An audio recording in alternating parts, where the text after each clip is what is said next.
लटका दिया, क्योंकि आप लोगों की गलती है। आप सब काम चाहते हो कि आपका सारा काम विधायक करे, मंत्री करे, जनप्रतिनिधि पर आपने इतना भार डाल दिया। कैसी कैसी समस्या लेकर इनके दरवाजे पहुंचते हो। मंत्री जी पहले 200 फीट पे पानी आ जाता था, 300 पे आ रहा है, मंत्री जी नीचे उतरे क्या? विधायक जी पहले हम कटिया डाल लेते थे, बिजली चोरी कर लेते थे, अब जेई काट जाता है। विधायक जी अपनी करें कि तुम्हारी देखें चोरी है? नहीं, मतलब अपनी कॉन्स्टिट्यूएंसी देखें कि तुम्हारी चोरी देखें, गलत पकड़ गए तुम। किसी भी काम में आप चाहते हो कि सब मंत्री कर दे, विधायक कर दे, शादी को 7 साल हो गए, बच्चा नहीं, मतलब हद हो गई यार। कि किसी के दिल की मायूसी जहां से हो के गुजरी है, वहां करो। स्वामी रामदेव जी भी कहते हैं करने से होता है, करोगे तो होगा। कि किसी के, क्या बढ़िया काम किया स्वामी जी ने। महाराज जी आप पढ़े लिखे आदमी है, इतने विद्वान है, लेकिन स्वामी जी अद्भुत है। 12 वर्ष टीवी पे आकर पूरे देश से कहा काम धंधा छोड़ो, योग करो, काम धंधा छोड़ो, योग करो। हम योग करने लगे, वो काम धंधा। कि किसी के दिल, बेटा रिकॉर्डिंग बंद कर दो। ये लड़के जो रिकॉर्डिंग, बेटा रात में इतने बजे रिकॉर्डिंग की आदत पड़ जाएगी तो फंस जाओगे किस दिन। बहुत लोग फंसे हैं। हाँ, इससे पूछ जानी महाराज से, मध्य प्रदेश में पूरी सरकार फंस गई इस चक्कर में, तभी तो बदली। कि किसी के दिल की मायूसी जहां से हो के गुजरी है, हमारी सारी चालाकी वहीं पर खो के गुजरी है। जवान लड़कों, अब बताना कि तुम कहाँ बैठे हो इस महफिल में, 1 लाख लोगों में, 70,000 लोगों में। हाँ, निकल गई तेरी चीज। हाँ, हमारी सारी चालाकी वहीं पर खो के गुजरी है, तुम्हारी और मेरी रात में बस फर्क इतना है। जब पंक्ति समाप्त हो तो तालियां एक साथ जिस तेजी के साथ जाए उसी तेजी से आनी चाहिए। तुम्हारी और मेरी रात में बस फर्क इतना है, तुम्हारी सो के गुजरी है हमारी रोटी, तुम्हारी सो के गुजरी है हमारी रो के गुजरी है। कि मेरे जीने में मरने में तुम्हारा नाम आएगा। अब जरा ऐसी दाद दो कि कन्हैया को हल्की सी झपकी भी आ गई हो तो उनको पता चले कि उनके आशिकों का जमावड़ा है। कि मेरे जीने में मरने में तुम्हारा नाम आएगा, मैं सांसें रोक लूं फिर भी यही इल्जाम आएगा। हर एक धड़कन में जब तुम हो तो फिर अपराध क्या मेरा। तैयार हो जाए जरा बागड़।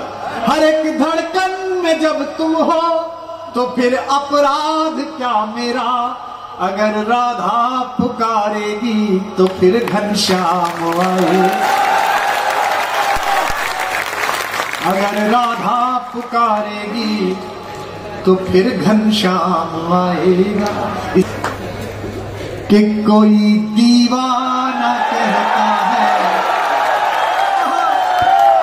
देखो टीवी के कैमरे लगे हुए हैं, चैनल वाले बैठे हुए हैं, या तो मैं अकेला गाऊं या 70,000 आवाजें एक साथ कैद हों। ये कवि सम्मेलन केवल आज नहीं है, ये डिजिटल वर्ल्ड है। आज से 200 साल बाद, 1000 साल बाद भी जब कोई शोध करेगा तो तुम्हारे चेहरे और मेरी आवाज उस डिजिटल वर्ल्ड में कायम रहेगी। कि एक रात ऐसी थी बेड़ेश्वर में जब एक कवि ने गाया और 70,000 कंठ सुर मिला रहे थे। इतिहास बनाना है तो यही मौका है इतिहास का हिस्सा बनने के लिए। कि कोई दीवाना कहता है, कोई पागल समझता है, मगर धरती की बेचैनी को पागल समझता है। मैं तुझसे दूर कैसा हूँ, तुझसे दूर कैसी है, ये तेरा दिल समझता है।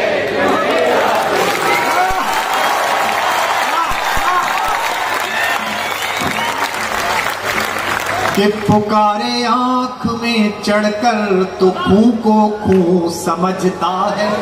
अब गाओ। मालवीय जी ये वो लड़के हैं जो जनगण मन के टाइम में स्कूल में लड़की घूरते थे। और बाद में जब आता था जय हे, तो उसमें सुर लगाते थे। ये तेरे स्कूल में बड़े जिसमें क्यों पूछा जाता है कि पुकारे आंख में चढ़कर। मैं कोई कवि नहीं हूं। अभी मैंने एक दिव्य आत्मा की कविता की पुस्तक अपने हाथ में थी जो महाराज श्री ने मुझे दी। मैं केवल एक उत्सव हूं इस रोते हुए देश में जहां लोग समस्याओं से पीड़ित हैं, जहां मानसिक अवसाद बढ़ रहा है। मेरे आने से अगर 2 घंटे किसी के चेहरे पर ही उत्फुल्लता आ जाए कि वो अपना गम भूल जाए, तो मुझे लगता है कि मैं प्रार्थना कर रहा हूं, मैं पूजा कर रहा हूं, मुझे इसलिए मुझे मना लीजिए उत्सव कि पुकारे आंख में चढ़कर तो खूं को खूं समझता है। क्या करना था तुमको? कि पुकारे आंख में चढ़कर तो खूं को खूं समझता है। और एक पंक्ति मैं आपको महाराज जी समर्पित करता हूं, जो आप इस निर्जन में कर रहे हैं, आदिवासियों के साथ, हमारे वंचितों के साथ जो काम कर रहे हैं, अगर ये ठीक लगे तो आपके चरण स्पर्श वहां से करने का एक ही तरीका कि अगली पंक्ति पर तालियों का कलरव करना कि पुकारे आंख में चढ़कर तो खूं को खूं समझता है। अंधेरा किसको कहते हैं ये बस जुगनू समझता है। अंधेरा किसको कहते हैं ये बस जुगनू समझता। जरा दाद देना। हमें तो चांद तारों में भी तेरा रूप दिखता है। हमें तो चांद तारों में भी तेरा रूप दिखता है। मोहब्बत में नुमाइश को अदाएं तू समझता है। ताली कमजोर रह गई, अब मेरे साथ गाना पड़ेगा तुमको कि मोहब्बत एक एहसासों की कहानी है। जैनू सोच रहा है जब यही सुननी है तो इनको 20 लाख क्यों देना, किसी को उठा के सुनवा दो कि इसी में इस एक पंक्ति ने मुझे जीवन दिया है। अगली पंक्ति में मैं उत्तर प्रदेश से आया हूं, मेरे खानदान के एक फकीर का नाम है और उसी में इसी प्रदेश की रहने वाली मेरी दीवानी माँ का नाम है। इन दोनों को एक साथ जोड़ देना कि मोहब्बत एक एहसासों की पावन सी कहानी है। कभी कबीरा दीवाना था, यहाँ सब लोग कहते हैं। और अगली पंक्ति पर ये बहुत सुंदर पंडाल लगा है, लेकिन जब पंक्ति समाप्त हो तो तालियों का वो शोर हो कि जरा इसके पर्दे थोड़े हिल जाएं। यहाँ सब लोग कहते हैं मेरी आंखों में आंसू है, जो तू समझे तो मोती है।